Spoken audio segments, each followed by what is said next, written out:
I used to dabble in the X-Wing miniatures game and have even penned reviews for some of its many expansions in my day job.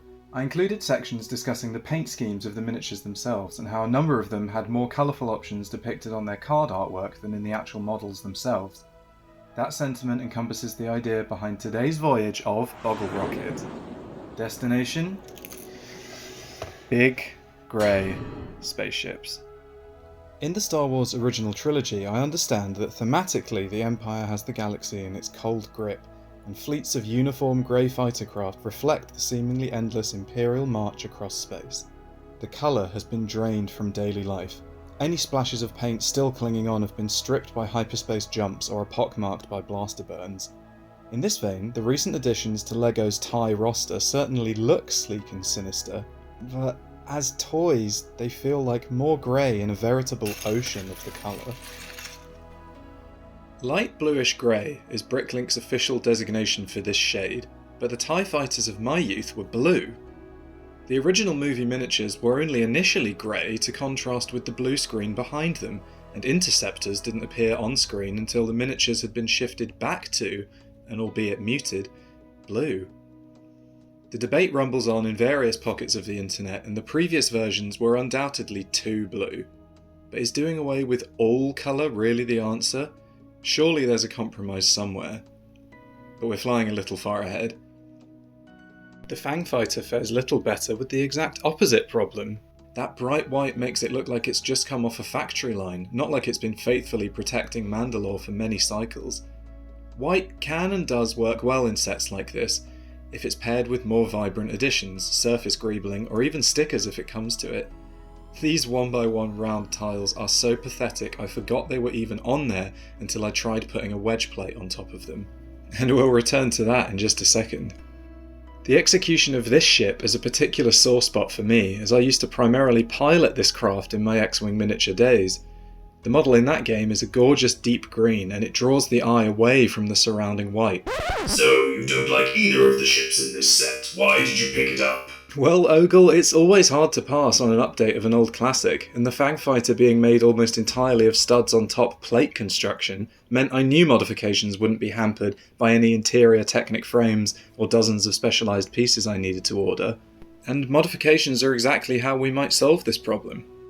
Occam's razor is a philosophical principle which claims the best solution to a problem is usually the easiest one. So let's start with the simple fact that LEGO is infinitely customisable. Even using the pieces available in the set and a handful from my collection, here's a poor man's facsimile of the configuration for the classic Legends Fang Fighter, or at least the shaping of its paint scheme. But there's something missing, and it's a woefully obvious and even simpler solution that could and should have been included in the set.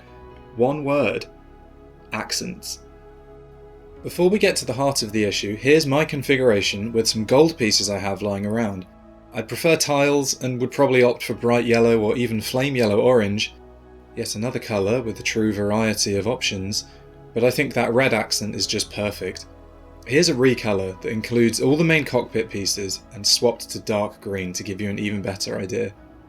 I don't know about you, but to me that looks excellent.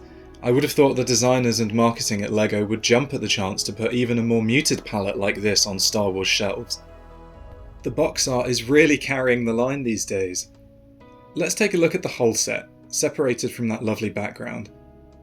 Here it is in colour, and here it is in black and white. Didn't see that? I rest my case. However, there's another solution LEGO themselves could have easily achieved. Here's the standard build for the model, with 3 pieces added on each side for 6 in total. Yet again, those accents make a world of difference. Now, if only LEGO produced a colour instead of dark bluish grey. We need dark greyish blue, otherwise known as sand blue. Even if the green was too outlandish for your taste, you'd be hard pressed to meet a LEGO fan who wants less sand blue. This would even make the Interceptor's colour scheme, or lack thereof, more palatable in this 2-pack. What's frustrating is how obvious these inclusions appear to be when examining any source material on this specifically Protectorate Fang Fighter. What about if you're a buy the instructions book builder? LEGO have sold add-on packs in the past, but never with alternate pieces for existing sets. But some recent reveals have quietly opened up a Pandora's box of what's possible with LEGO instructions and customization options contained within a single set. Somewhere down the line, the solution could lie in the most unlikely of places: dreams. And I'm not talking about its specialised pieces or whirlwind of colour. No, this change lies in the instructions. Like a choose-your-own-adventure novel, the instruction booklets of the Dreams line diverge halfway through construction to give you multiple final options for the builds. Some are as simple as swapping a few pieces, while others drastically alter the final result. Can you imagine this precedent continuing into other lines, allowing us to switch up not just the construction, but the colour schemes of our Star Wars ships? Imagine a separate bag of sand blue and grey elements, and one of dark green and yellow.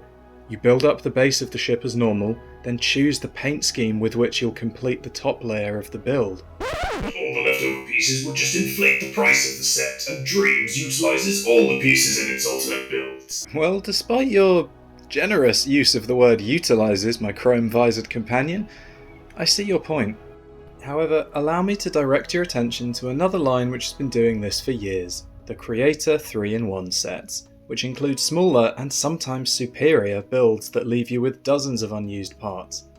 All I'm saying is Dreams has now opened up the choose your own build option, and I hope it's one that's expanded upon across multiple lines, because sets like the Fangfighter sorely need it.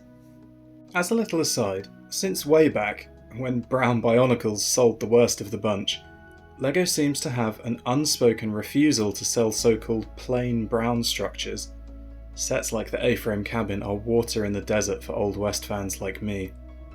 Admittedly, LEGO are just working with the source material they have, but we've already seen that that's often more colourful than the final result. But why are they content to pump out wave after wave of monotone space blobs and let the license shoulder all that dead grey weight? We don't need to talk about the elephant in the room, but there is a big grey problem in the corner that needs addressing. This set is the quintessential example of how LEGO's current grey shades are hurting creativity and accuracy alike. The fact that the two new grey colours that have been in circulation for years now are both officially bluish allows LEGO to toss them into sets that really need more nuance than a slight tinge, and the TIE Fighter problem epitomises this. Grey is too bland, sand blue is too dark. With no in-between, LEGO are admittedly using the best option at their disposal. But in terms of options, let's go to the numbers.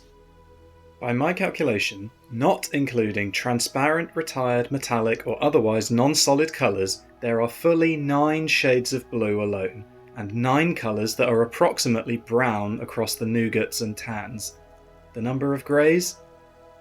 2. And both are categorically blue tinted.